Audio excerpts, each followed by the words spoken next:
Bonjour et bienvenue dans ces tutoriels sur le logiciel ScreenFlow. On a vu dans le tuto précédent comment utiliser et quelles étaient les fonctions proposées par le dernier onglet de l'inspecteur, la bibliothèque des médias ici. On va maintenant s'intéresser au premier onglet ici qui est l'onglet vidéo dans l'inspecteur de ScreenFlow.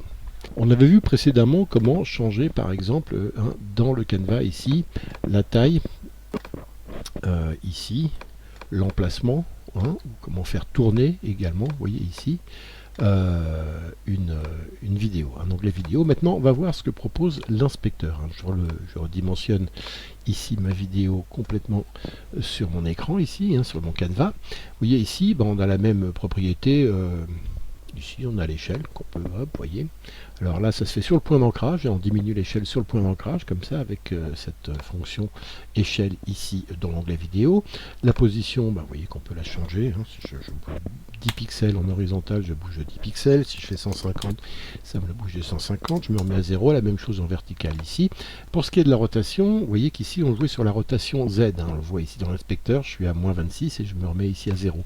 Mais on peut aussi jouer, et c'est très intéressant, on le verra par la suite, sur les rotations X et Y. Par exemple ici, regardez, je peux m'amuser dans une fausse 3D à tourner la vidéo vers l'avant, à la faire tourner dans cet angle-là, ou alors si je me remets ici à 0, dans l'angle Y, comme ça, vous voyez.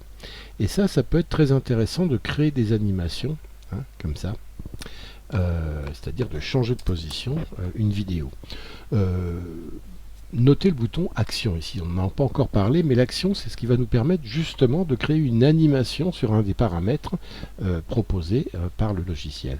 Exemple, ici je suis sur mon logo, je sélectionne mon logo, ici vous voyez il est sélectionné parce qu'on voit bien que ici il y a les petits ronds autour, et si je fais action ici, regardez où est ma tête de lecture.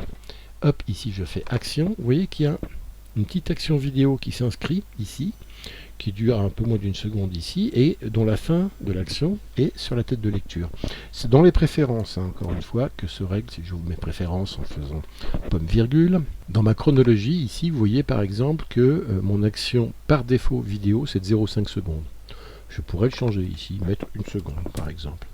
J'enlève l'action que j'ai mise là, je la sélectionne et je fais delete pour l'enlever, et je vais refaire action, et vous voyez cette fois-ci j'ai une action qui dure une seconde qui s'est posée là.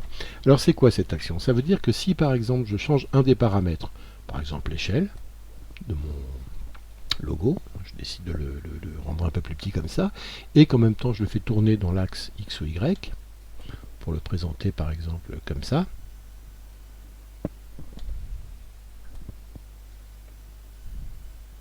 voilà, regardez, entre avant et après, j'ai mon logo qui était en taille normale avant, et hop, vous voyez ici, il a bougé avec les paramètres de mon action, de mon animation ici. L'animation, je peux aussi dire qu'elle va être plus lente ici. Donc je la fais durer plus longtemps. Et regardez, mon logo, il bouge comme ça, dans une espèce de fausse 3D ici, puisque j'ai changé, vous voyez, les paramètres d'échelle et de position, de rotation X et Y, notamment là-dessus. Je peux l'enlever, s'il ne me plaît pas, mais vous avez compris à quoi sert le petit bouton d'action ici. Il y a un petit trou à côté qui nous dit on peut rétablir les réglages par défaut ou ici ajouter une action vidéo, ce qu'on a fait à l'instant. Si on fait le tour des paramètres, on a aussi un contrôle d'opacité. Ça c'est... Vous voyez, c'est tout simplement qu'on n'est pas obligé de mettre à 100%, on peut le doser ici. Donc on peut doser les couches vidéo les unes après les autres comme ça. On a également ici, vous voyez, du recadrage possible. Alors le recadrage, c'est intéressant, c'est le rognage, si vous voulez.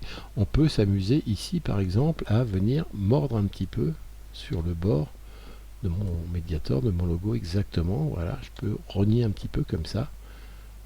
Hop, et en bas comme ça. Je pourrais rogner beaucoup plus si je voulais. Vous voyez qu'on peut s'amuser à rogner une image comme ça.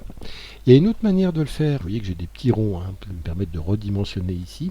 Jouer sur l'échelle, mais si j'appuie sur la touche CTRL en même temps, les petits ronds se transforment en carrés, et ça me permet de faire un rognage ici plus intuitif. Au lieu de le faire ici dans l'inspecteur, on peut le faire également dans le canevas. Ici, ça va souvent plus vite, en appuyant donc sur la touche CTRL pendant qu'on rogne ici à la main notre petit logo.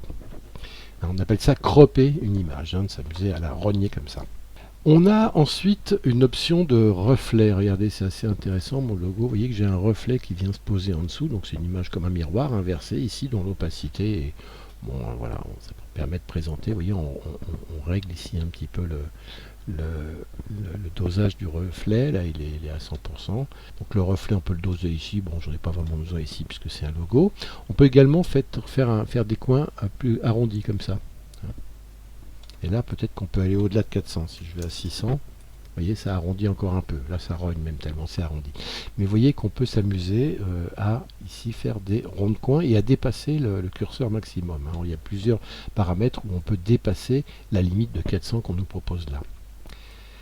On peut également mettre une ombre portée. On va la développer, l'ombre portée. Je la mets en dessous ici. Vous voyez, alors l'ombre là, elle est noire, donc on ne la voit pas bien. Mais si je la mets en rouge pour qu'on la voit mieux, ce sera plus perceptible.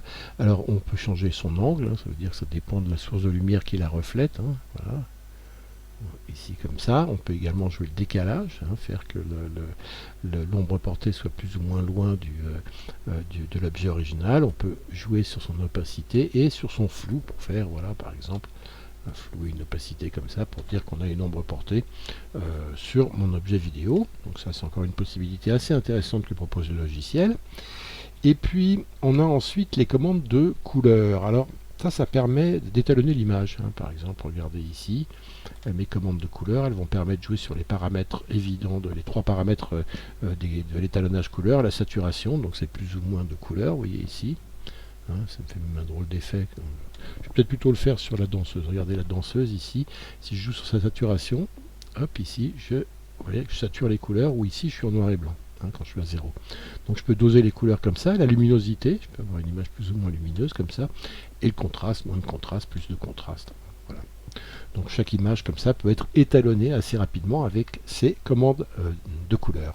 Je quitte ma danseuse pour revenir sur mon logo de web vidéo ici, et on voit qu'on a un certain nombre de filtres vidéo en bas. Si je fais plus, voilà, je les vois qu'il y en a un certain nombre. Hein. Il y a des familles comme ça, il y a les effets de couleurs, il y en a vraiment plein. On va pas avoir le temps dans ce tuto de les essayer tous, mais on essayera quelques-uns. Vous voyez, il y en a énormément. Des effets de flou, des effets de stylisation, enfin bon, de stylisation de style, des effets de style. Il y en a un qui est très utile pour nous ici. Si je veux enlever le noir ici du logo, je fais incrustation, hop, enlever, add. Et maintenant, je vais jouer ici sur les réglages et vous allez voir que je vais, hop, voilà, ici. Hein, la couleur ici que je vais enlever, c'est du noir. Donc, bon, bah là, je suis sur du gris. Il l'a deviné tout seul, hein, d'ailleurs, il est assez intelligent. Et voyons qu'en dosant ici, entre le blanc et le noir, j'arrive à retrouver mon logo sans le noir aussi. Je peux jouer avec la tolérance ici aussi pour ajuster les bords, l'angle également, mais là j'ai pas vraiment besoin.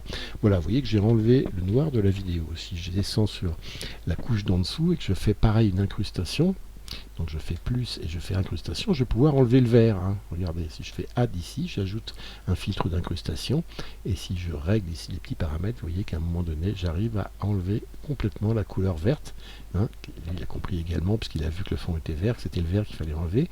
Avec la tolérance, je peux également m'amuser à jouer un petit peu sur les angles ici. Hein. Et puis on va essayer d'enlever bien les bords ici comme ça, de jouer sur la tolérance comme ça, pour vraiment avoir une danseuse. On va le faire en dynamique, qui danse comme ça. Encore une fois, il faut que j'arrive à, hop, regardez, ici, comme ça, à enlever tout ce qui reste de vert sur les bords. Voilà, hop, vraiment, voilà. Et du coup, il faut peut-être que je revoie les commandes de couleur si je veux que la danseuse sorte un peu du fond noir. Peut-être augmenter un peu le contraste. Non, hop, voilà, ici comme ça, de manière à ce qu'on voit un petit peu sa jupe quand même, qui est noire sur le fond noir. Ou on peut changer la couleur du fond en ajoutant, mais ça on verra plus tard comment faire. Mais vous voyez déjà ici comment j'ai incrusté, j'ai enlevé le fond noir de mon logo et j'ai enlevé ici le fond vert qu'il y avait sur cette danseuse en utilisant le filtre d'incrustation. Alors il y a d'autres filtres qu'on peut utiliser sur le logo par exemple. Qu'est-ce qu'on pourrait faire? On pourrait par exemple ajouter du flou. Hein, si je fais en filtre vidéo plus encore, il y a des effets de flou, je vais ajouter un flou gaussien. Donc je fais add, vous voyez que mon logo du coup, si je joue sur le flou, je peux mettre beaucoup de flou ici comme ça. On va me dire quel est l'intérêt de mettre un flou comme ça. Ben, par exemple, ça peut être de faire une action vidéo. Par exemple, ici, je dis que je mets le flou ici à 0. donc c'est normal, et j'ajoute une action vidéo. Et cette action, je vais la mettre au début ici comme ça, parce qu'on peut bouger également les actions. Et en 1 seconde et quelques, je vais par contre au début ici, c'est-à-dire au début de l'action, je mets du flou. Alors je vais doser, je vais en mettre un certain nombre, regardez comme ça. Et à la fin de l'action, puisque j'étais sur 0 à la fin, hop, regardez, le flou s'en va. Ce qui me crée une animation de flou au début sur mon logo. Hop, mon logo, voilà. Il est flou au début, et après, il peut également... Alors je peux aussi, par exemple, changer son échelle, dire qu'au début, elle est à 0, l'échelle, et on va le faire arriver en flouté. Et regardez, et hop, il est flou, et en même temps qu'il grossit, le flou, vous voyez ici, s'en va. Ce qui peut faire une apparition de logo. Vous voyez tout ce qu'on peut s'amuser à faire avec ces filtres. Je ferai plus tard une vidéo plus complète sur l'ensemble des effets vidéo à proposer dans ScreenFlow. Mais voilà, on arrête ici aujourd'hui. Dans le prochain tuto, on continue à faire le tour des onglets et notamment de l'onglet suivant qui est l'onglet audio ici. Merci et à bientôt.